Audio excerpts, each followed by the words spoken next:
Merry Christmas kayong lahat dyan. Happy New Year, Happy Holidays. Yes, today mga friends, visit namin ang place kung saan pinanganak ang aking pinsan at si Maymay.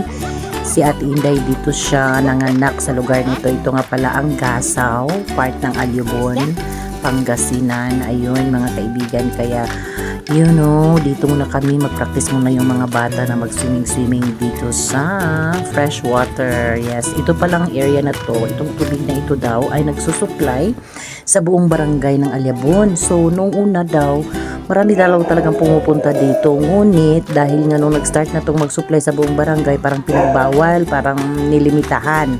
So, tamang-tama naman ang pagpunta namin, mukhang pwede rin kami mag-swimming. Kaya, ayun, wala rin masyadong tao. Kaya naman enjoy na enjoy din talaga. Siyempre, kasama ang aming mga papi dyan, si Jana at si Colette.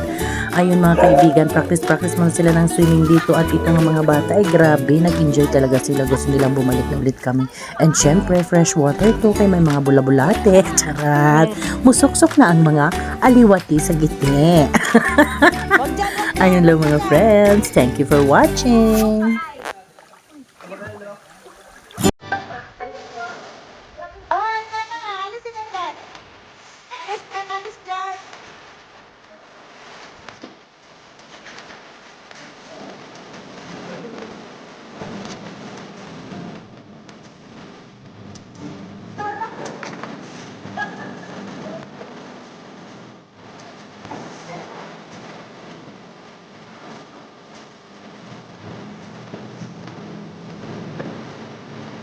Siya abot sa bus. Dana.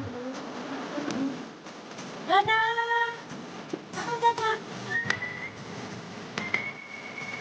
Dana!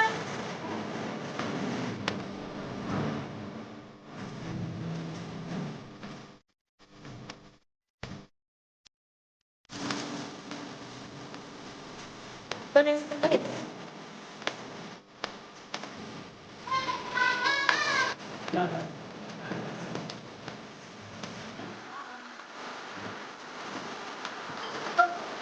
Kung ibang, hindi na lang kung ibang, ano dito? Kung kulang ko ba, dito na ano? Ubani ko.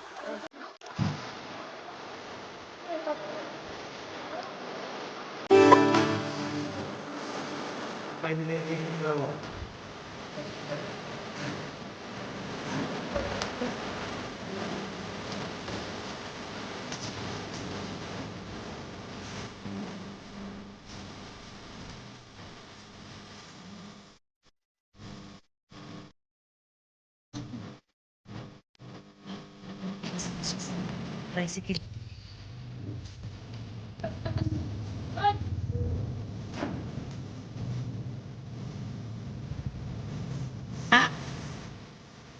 Isang daan. Okay.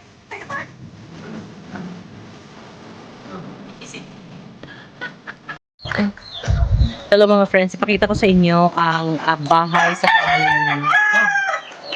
Kaiba talaga. Ito yan yan, simple lang yung bahay na yan. May CCTV. May CCTV yung bahay na yan. Pagpasok mo, napaka-simple lang na bahay. Pagpasok mo mga friend, complete yung gamit. May ref. Saan makamit na to? Personalized ref. Fuji Dinso. May Frondoso. Oh. Asa magibutang ni Uncle yang kuan? Yang hindi niya pa nilagay. Oh, may TV. Dito nakatira si Uncle Janong. Di baling maliit na bahay, importante kompleto. At ang daming manok. Bantam. No, wala siyang buntot, no? Walang buntot.